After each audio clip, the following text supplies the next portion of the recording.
All right, that's all I had today. Happy to answer any questions, or I'll hang around and we can talk privately. But I really appreciate you coming. I hope I didn't bore you to death. I hope I shared some things that maybe were tickled your memories or caused you to think a little bit more about how things fit together. I have put together a timeline that really helped me. And what I would do is say what was going on in the world and what was going on in Kingsport. Just to kind of give you a hint of what I'm talking about. What was happening in 1917 when Kingsport was founded, World War I, right? So shortly after that, what happened? Stock market crashed. So the bank building that's now, I believe it's the Black Hart Salon there next to Paul's News, it was originally Sullivan County Bank. Well, Sullivan County Bank didn't make it very long because they opened right when the stock market crashed. So, there's all these national things that are happening. We're certainly not immune to those. And then as the city was being built, booming really in the 40s, what was happening? World War II. So what was scarce in World War II? Materials, right? So the infrastructure that you see, or you don't see under the ground, largely was built with materials you wouldn't build infrastructure with normally, but you built it because you had to at that time. And so, does anybody remember Old Faithful in Market Street?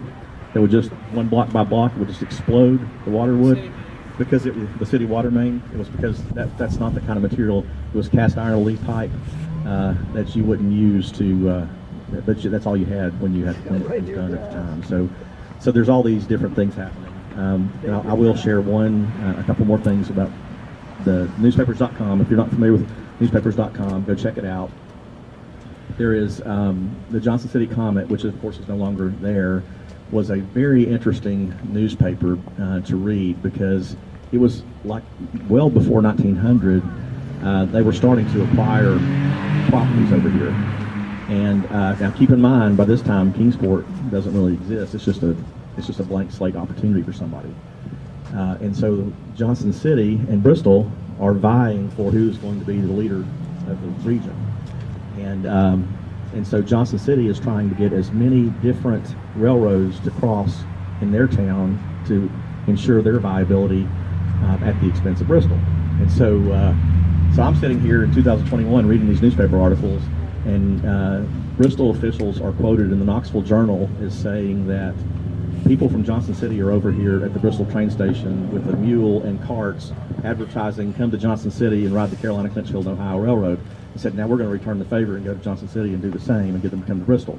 So this is, early 1900s, folks, okay? And it said, if we don't do something, Johnson City's going to dump our cart. That's what it said. And I was like, okay, great.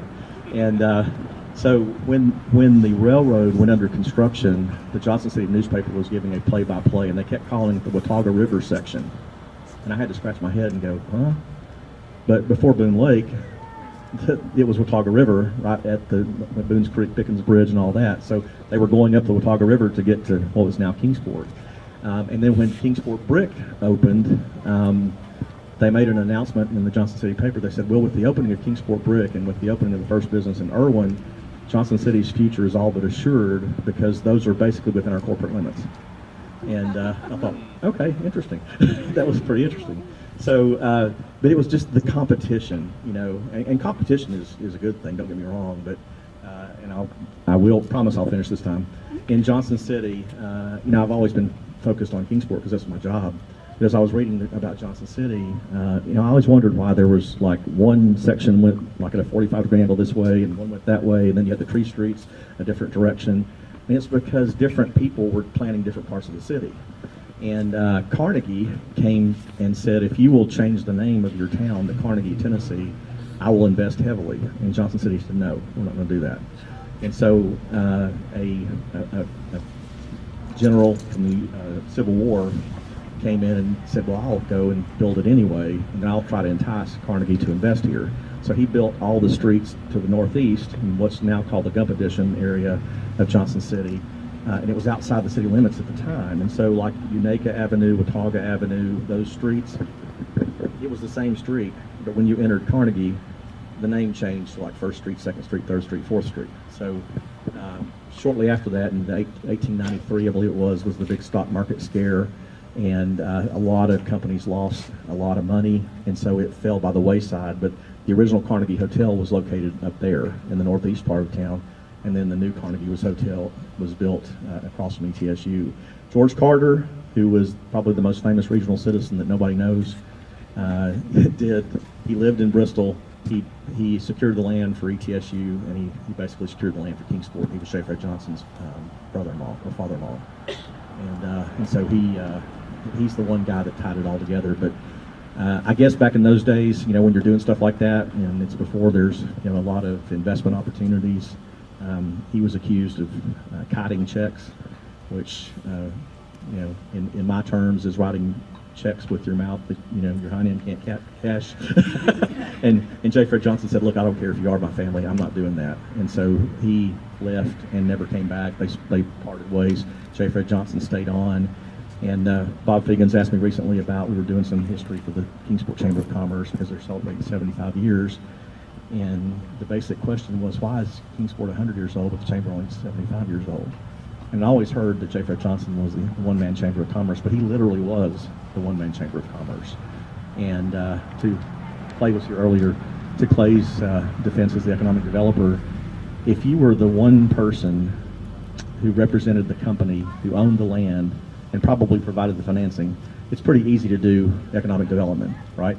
Because he didn't have to ask anybody's opinion on anything. So when he died in I believe it was 45, shortly after that is when the chamber got established, because everybody was going, now what?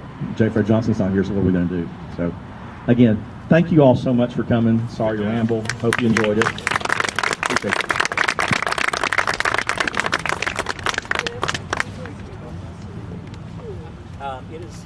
The city owns it now.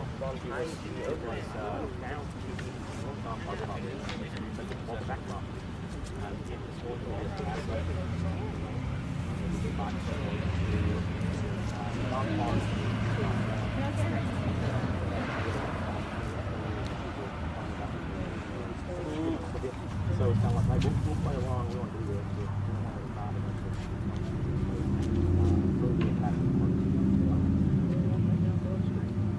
Any other questions? Where is the golf cart sticking back?